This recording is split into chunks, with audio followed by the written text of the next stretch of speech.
Hey guys, my name is Lisa, and my husband Peter and I are foster parents to a sibling group of 3, and I make weekly videos about foster care, so make sure to subscribe if you are not already.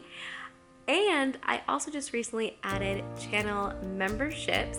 So I want to give a shout out to Gay, Kristen, and Richard. Thanks for becoming members.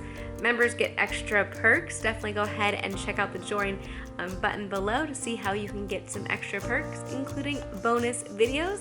I have a video right now that you would get early access to, so definitely go and check that out.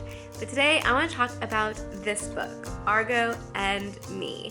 I love sharing helpful resources with you. If you are a foster parent or if you are working with foster kids in some capacity, this is an incredible book.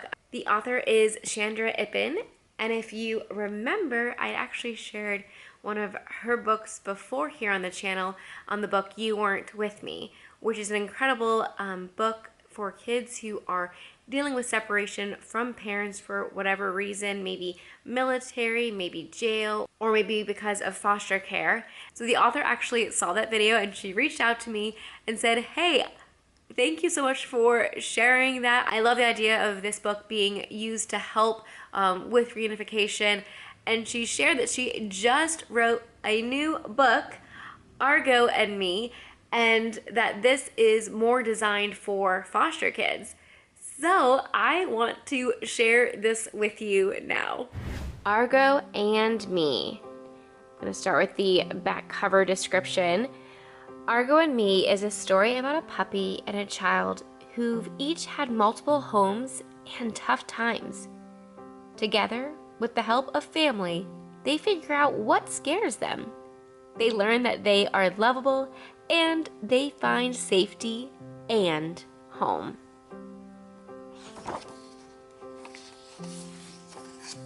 This is Argo. He's a lot like me. He likes soft blankets, playing in the water, cuddling on the couch, and running around like crazy. So do I. He's lived in lots of different places, and lots of different people take care of him, just like me. We don't know exactly what his life was like before us, because he can't tell us with words. He's a dog, you know. Zizi and Paul said that if you watch and listen carefully, Argo will show you what he likes and what scares him. Who are Zizi and Paul?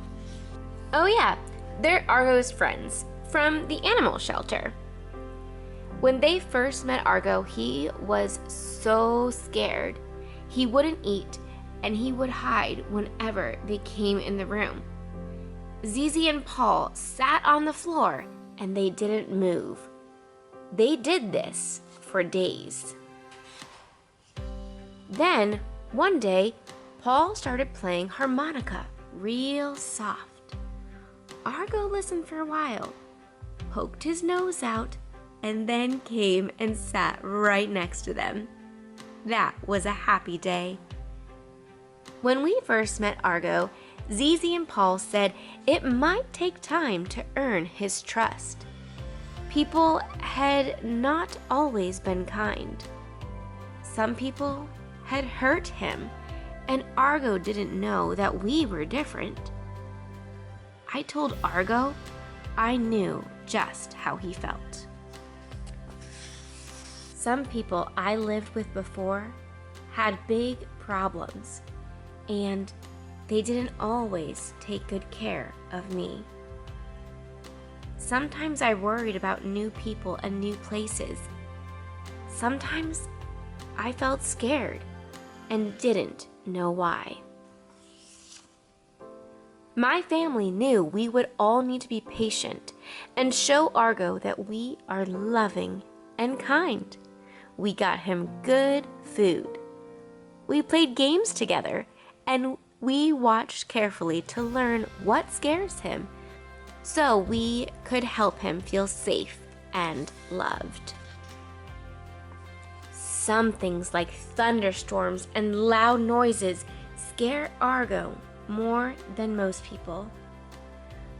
Other things that usually aren't scary, like boots, used to make Argo really worried. At first, we put all our boots away, but once Argo trusted us, we helped him learn that boots are okay. It took a while, but it was important because sometimes you gotta wear boots. My family said that some things might scare Argo because they remind him of bad times. I used to worry whenever I saw suitcases. They made me think about all the goodbyes and moves I made before. But now I know that suitcases mean fun trips, and if people go away, they'll come back because we're family.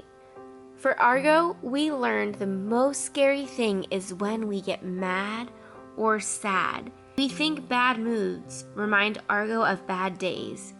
When Argo remembers bad times, he feels icky. Then sometimes he acts out. Like the time he chewed on Bunkin' Baby. I got so mad. Argo was upset, but I didn't stop. I was too mad. Later, my family said I had every right to be mad. Bunkin' Baby is special. But they wondered if maybe in other places where Argo had lived before, when people got mad, bad things happened. I looked at Argo. He looked scared, sad, and lonely. I decided we should talk it out. Argo, I said, it's not okay to chew on family members. I'm mad, but I still love you. I won't hurt you, and I don't want you to be scared of me. I think Argo understood.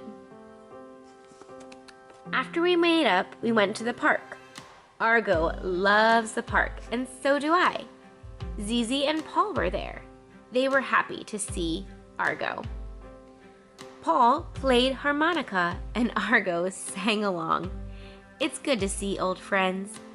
Even when they're not with us, they live in our hearts.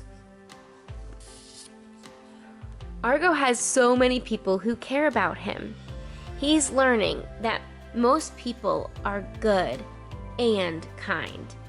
He feels safe and loved, just like me. Aw, isn't that story so great? I love that it looks at the perspective of the dog and how then the child can relate to Argo. So if you think that's a good resource to have in your home or with the kiddos that you work with, definitely go check out and below. I'll have a link to that book. Chandra actually even sent me another book. I was not expecting her to. She has some other really incredible books, and the one that she sent me was Holden Pot. I really liked Argo and Me, but honestly, I think I even like Holden Pot even more. This book is not specifically foster care related, but it does talk about how to deal with just hard emotions and things in our past. So definitely highly recommend this book. If you want me to make another video going through this book, leave below in the comments. I may even make a member only video for that, or I could share with everybody if I get enough comments, so definitely leave it below if you want that.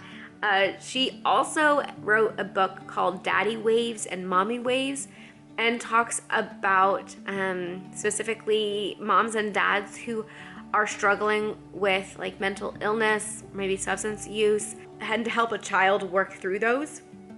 So those are incredible. And she also wrote a book called Once I Was Very Scared, and it just talks about like when you are scared, how you can process your emotions. So, such amazing resources for kids. I love coming across books like this. So, if there are any other resources that you think are super helpful in helping kids in foster care, just work through the many different emotions, definitely leave me a comment below, and for everyone else who is also reading the comments to be able to look up those resources. So thank you so much for watching. Make sure to subscribe if you are not already, and to get some of that bonus content, go ahead and check out the channel memberships below. All right, guys, see you later. Have a great day. Bye.